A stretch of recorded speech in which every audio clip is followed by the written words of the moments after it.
In the early 1990s, Jim Slater published what became a bestseller under the title The Zulu Principle. It was a guide to investment in the stock market and was based on his observation that after reading a short article on the Zulu people in the Reader's Digest, his wife was better informed on the subject than him or most other people. He then went on to consider that if his wife read all the books she could find on the subject of Zulus, coupled with a visit to South Africa to meet them,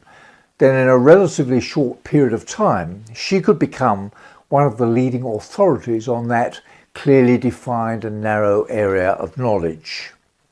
Around the same time, there was a growing number of vets who were developing similar clearly defined and narrow areas of knowledge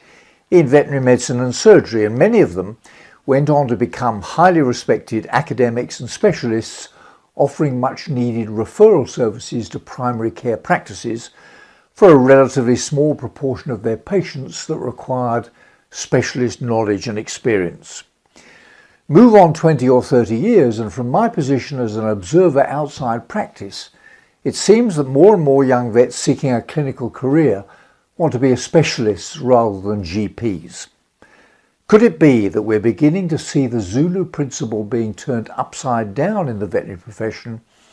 with general practitioners with the attitude, the skills, the experience and the empathy that animal owners look for in their local veterinary practice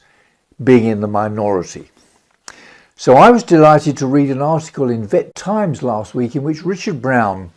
highlighted the importance of the GP vet, which he described as being at the apex of our profession.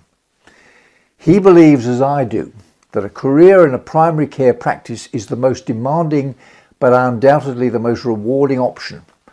Clients don't expect miracle workers, he says, but they do want to be advised by someone with competence and confidence and someone able to deal with the majority of medical and surgical cases. Richard thinks that vets with these skills and the ability to cope with the pressures of a career in primary care have not been given the credit or status they deserve. Maybe that's part of the reason why too many practices are unable to recruit the staff they need and why the time may have come for the vet schools to positively select students as potential GPs on the grounds that a thriving veterinary practice sector is key to the success of our whole profession. See you next time.